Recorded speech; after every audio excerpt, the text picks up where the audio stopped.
শুকরের গোশতকে গরুর গোশত বললে মানুষ বুঝতে পারে এটা ভুল কথা।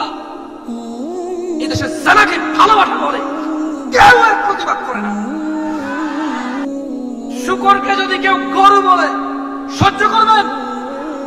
ও বিয়ে করেনি, মেয়ের সাথে কথা বলে, মেয়ে বিয়ে করেনি, ওকে ওর সাথে কথা বলে, এটা কি জেনা না ভালোবাসা? আপনারা সবাই এটাকে ভালোবাসা বলে নাকি জেনা বলেন? না না, সবাই বলে ভালোবাসা, কেউ জেনা বলে না। যত পোলাপান প্রশ্ন করে সবাই তো বলে ভালোবাসে, যত মেয়ে প্রশ্ন করে তারাও বলে ভালোবাসে। এদেশে জমজমের পানিকে মদ বললে মানুষ বোঝে যে এটা ভুল কথা। এদেশে শুকরের গোশতকে গরুর গোশত বললে মানুষ বুঝতে পারে এটা ভুল কথা।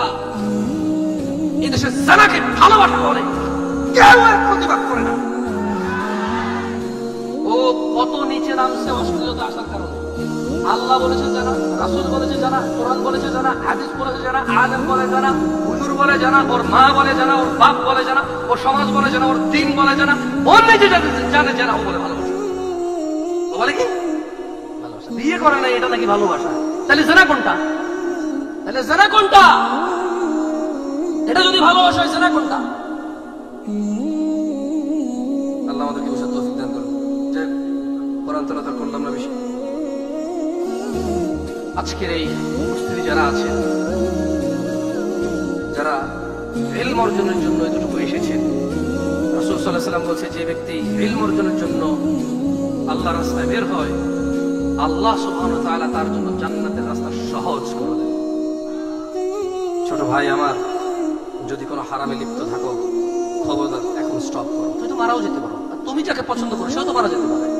তুমি বিয়ে করলে মেয়ের ভাগায় নিয়ে যায়, অথবা তুমি হারামে লিপ্ত আছো, এটা অ্যাক্সিডেন্টে মারা যেতে পারে না? ফিরে আনতে পারবা? ফিরে আনতে পারবা মৃতকে? কেন এমন করছো? তাহলে বন্ধ করো। আমি তোমাকে বন্ধ করাতে পারবো না, কিন্তু আস্থা রাখো। তোমার পূর্বে কোন অশ্লীল মানুষ সফল হয়নি, তুমি আর তোমার পরে কেউ সফল হইতে পারবে না। যা হয়েছে হয়েছে, আল্লাহর কাছে ফিরে আসো, ঈমান আনো, ভালো কাজ করো, পূর্বের সমস্ত গুনার জন্য অনুতপ্ত হও, তোমার সমস্ত গুনাহকে আল্লাহ নেকিতে পরিবর্তন করে দেবে।